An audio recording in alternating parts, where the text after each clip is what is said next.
Hi, good morning. I hope you are properly doing your lessons and answering the questions which other teachers have already sent to you. So, do it regularly and use your time fruitfully. We were thinking about the rise of nationalism in Europe, and today we can see how the culture plays an important role in building up nationalism. Everywhere, this is what we see. I told you a big movement like nationalism or a revolution, it cannot be the results of one or two things.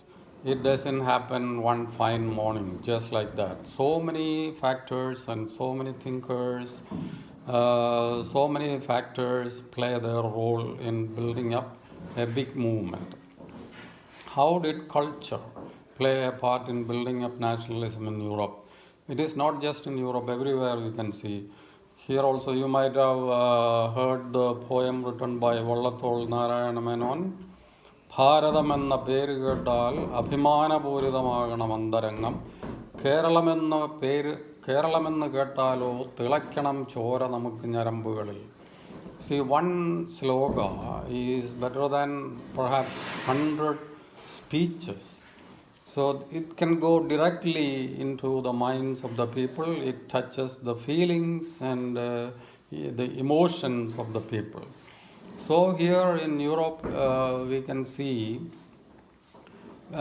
the common man and the common folk songs and folk art and all gaining importance during this time, because culture is not just the aristocratic products. We have always classicism and romanticism. Here you see romanticism playing an important role. Romanticism relates to the common people. Classicism relates to the aristocratic people.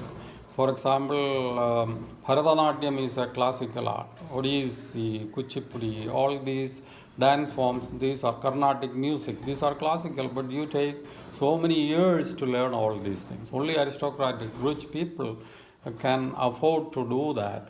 But on the other side, you see the romantic art forms like the folk songs, folk dances, നാടൻ പാട്ടുകൾ, നാടോടി നൃത്തം, folk dances and ballads, that is story poems and street plays like that.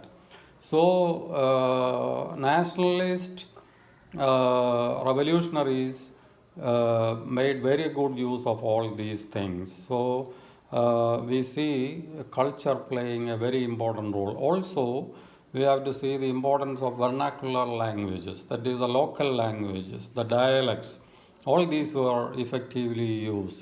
We have a beautiful example in Poland, where the priests and Polish leaders, they were under the Russian rule at the time, but they wanted to say goodbye to Russia and the Russian language. They were compelled to use the Russian language even in the churches for the sermons and all. But the priests and all other people, they did not want to use Russian anymore. They started using Polish language.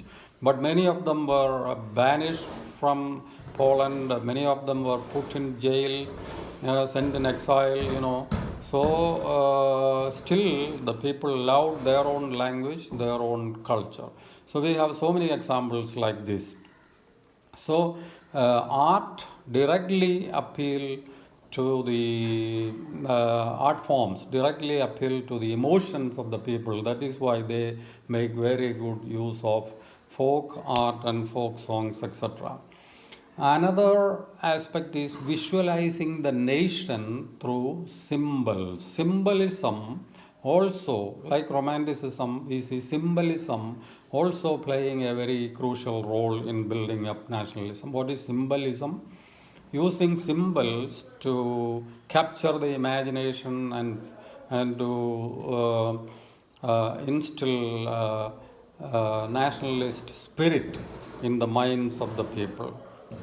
They use allegory also. Allegory is also a form of symbolism. Allegory means you say something and people understand the different layers of the meaning, different meanings of something. So, for example, we can see they use the allegory of a lady, usually liberty, freedom. These were portrayed through female figures in those days. Marian is actually it is a Christian name, Maria. Like Marian was the symbol of freedom in France at that time. You can see the picture is there in your text. You see the picture of Marian, a woman who represented France itself. The whole nation was represented by a lady figure called Marian. And this was Germania in Germany. That is also a lady figure, and the artist portrayed several images of these ladies.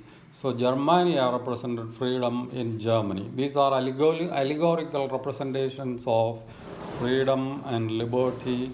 So that is another way of, because way of representing nationalism. People can easily capture these images, easily understand the symbols. That is why we use symbolism. And the broken chains, usually, it represents freedom. And justice, usually we represented by the figure of a lady weighing the scales of a balance, and that the lady is also blind. That shows justice should be blind. They have to, the judges, actually they should be blind, they should not be biased. They have to weigh in the balance the merits and demerits and pronounce their judgment. So that is also an allegorical representation of justice.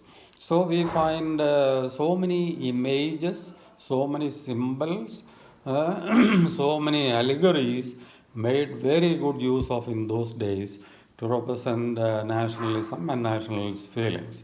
So you read the text, and there are so many examples given here.